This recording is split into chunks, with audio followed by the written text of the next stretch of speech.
omukyala ono abadde asabira wa Pastor Bujingo e Kanani land. So yesterday Omukyala Irene oyo abadde asabira wa Pastor Bujingo.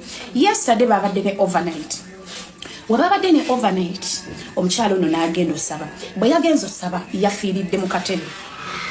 Story eri sensitive ey'omuntu eyafiiridde mu kanisa ya Pastor Aloysius Bujingo. Eno story lwaki ntandise nkugamba eri sensitive ebigambo ebifubutuka mu kamwa k'ono actually waliwo emboozi nga teyeetaaga na kubeera ng'ogattamu ensonga yo wadde ekigambo kyo n'ekimu naye akatambi kaneeno kawa obudde kawuliriza okuva gye katandikira paka gye kagwera osobole okutegeera ani eyafiiridde mu kanisa ya Pastor Aloysius Bujingo Kanani land we babadde bagenza okusaba mbu mu overnight. Emboozi yonna yeeno nga sinabeera nga njikuteerako nkwebaza gwe ya subscribing edda ku SMX Media tibambi weebale nnyo weebalire ddala nawe tanakwera ng'osubscribinga kankusaba osubscribinge onyigene ku notification bell tojja kwera ngo singa updates na ddala zino. Atengeera agisebugwawo avuddeyo okubeera ng'akunaazaako ennaku gwe wenna ayita mu kusoomozebwa okw'enjawulo ng'akulombereddwa olina bizibu bya business onoonya mulimu visa relationship ebizibu byonna eby'enjawulo ajja sobola bulungi nnyo okubeera ng'akulombereddwa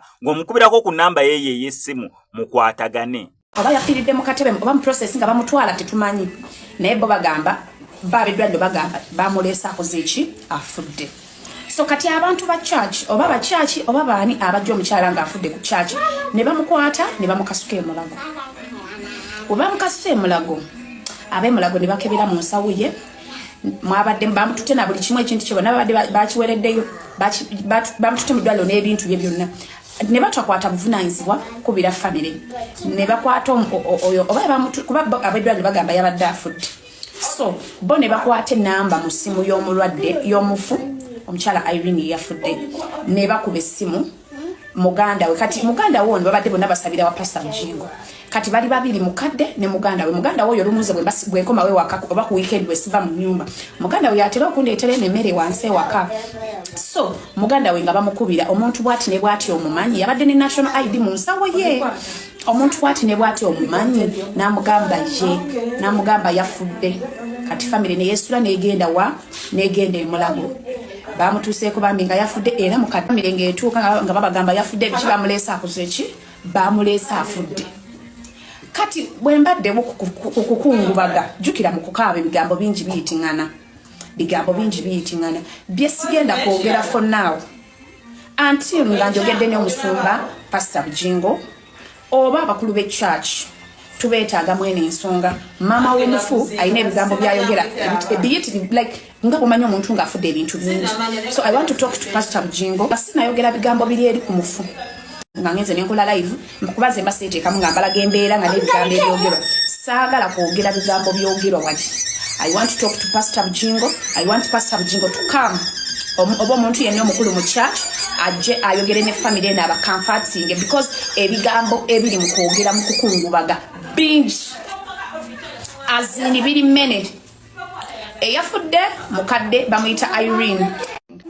Tusaba Pastor Bujingo jangu ogumye mama w'omufu ebigambo ebiri mu kwogerebwa mu mulumbe bingi pozi mwagala nteekeko live mu byewulirireko kuba nzirayo nga maze okulya ebigambo ebiri mu kwogerebwa ku mufu bingi. Omukyala Irene abeera eno side y'endejje afiiridde mu katebe Kanani yesterday ne bamukwata ne bamukasuka emulago ne bamulekayo tetumanyi bakikoze oba musumba tamanyi. So kati maama w'omugenzi ayina ebintu byayogera bingi sigenda byogera namukasa. I want Pastor Bujingo oba abanene mweyo church musituke muje mulabe memba wamwe eyafiiridde mu church abakulu abamu ku bakadde oba bakadde bakanisa oba bagaadi gwe bakutte ne basuula mu ddwaliro emulago. That's it. Mukadde yafudde mukadde abadde atufumbira mmere oba nagino okuddamu tufumbira akamere ndejje kuno ng'okwata tifini n'otwalayo mugamba mukadde leero njagala kino n'osanga emmere y'olw'eggulu wootakoze ekyemisana n'okirya n'ekyeggulo n'ekyenkya yibannaaki mukadde afiiridde mu ntiisa atalwadde musujja wadde.